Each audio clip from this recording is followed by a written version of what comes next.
Muhammad tentu saja adalah seorang pedagang, jadi dia terlibat dalam perdagangan budak pada waktu itu.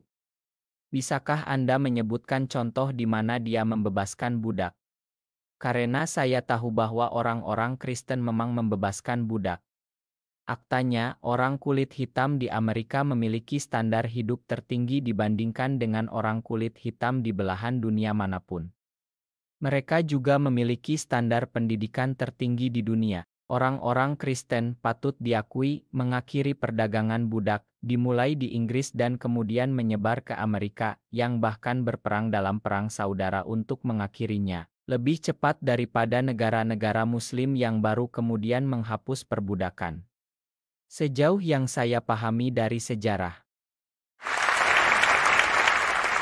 Terkait dengan Nabi Muhammad, pada usia 12 tahun, ia pergi dalam perjalanan kafilah bersama pamannya.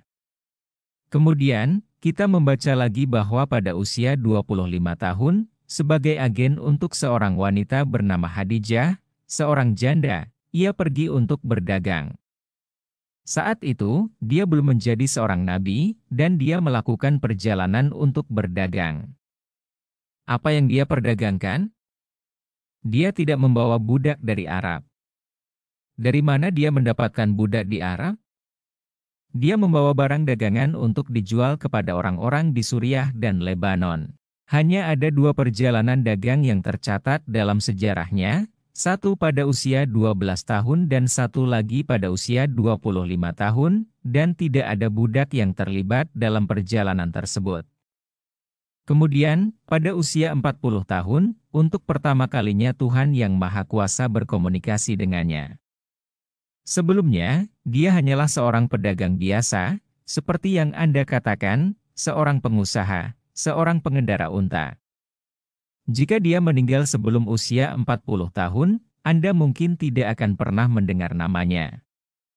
Dia adalah orang baik, dihormati oleh masyarakatnya sesuai dengan standar mereka. Mereka mengenalnya sebagai orang yang jujur dan dapat dipercaya.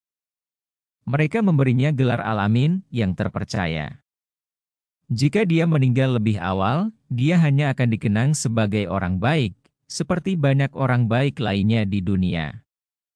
Namun, pada usia 40 tahun, dia berada di dalam sebuah gua, sekitar 3 mil di utara kota Mekah, dan dia mengalami sebuah penglihatan.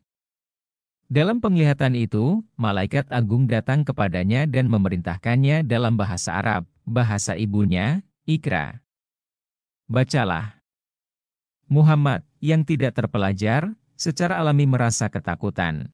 Dia tidak mengharapkan pengalaman semacam ini. Dia tidak sedang bersiap untuk sebuah upacara kelulusan atau sesuatu yang membahagiakan. Dia benar-benar ketakutan dan menjawab, "Aku tidak bisa membaca." Malaikat itu memerintahkannya lagi, "Bacalah." Muhammad kembali menjawab, "Aku tidak bisa membaca." Untuk ketiga kalinya, malaikat Tuhan merangkulnya erat dan berkata, "Bacalah dengan nama Tuhanmu yang menciptakan." Dia menciptakan manusia dari segumpal darah. Bacalah, dan Tuhanmu adalah yang Maha Pemurah. Dia yang mengajarkan manusia dengan pena. Dia mengajarkan manusia apa yang tidak diketahuinya. Ini adalah 5 ayat pertama yang dia dengar. Setelah malaikat pergi, Muhammad merasa sangat ketakutan dan berkeringat.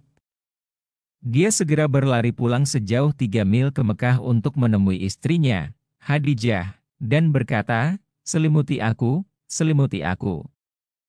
Sesuatu yang mengerikan telah terjadi." Khadijah kemudian menenangkannya. Setelah kegelisahannya mereda, dia menceritakan kepadanya apa yang dia lihat dan dengar, karena dia takut sesuatu yang buruk telah terjadi padanya. Ini bukanlah cara seorang penipu bertindak. Seorang pria Arab mengakui bahwa dia lari pulang kepada istrinya adalah sesuatu yang tidak biasa bagi budaya Arab, karena dianggap tidak pantas. Tetapi Muhammad dengan jujur mengakui, "Aku berlari pulang ke istriku dan memintanya untuk menyelimutiku." Inilah 5 ayat pertama yang diwahyukan kepadanya. Selama 23 tahun berikutnya dalam hidupnya sebagai seorang nabi, Wahyu turun sesuai dengan kebutuhan zaman dan permasalahan yang muncul. Ayat-ayat dan bab-bab tersebut kemudian dikumpulkan dan menjadi Al-Quran yang kita kenal hari ini.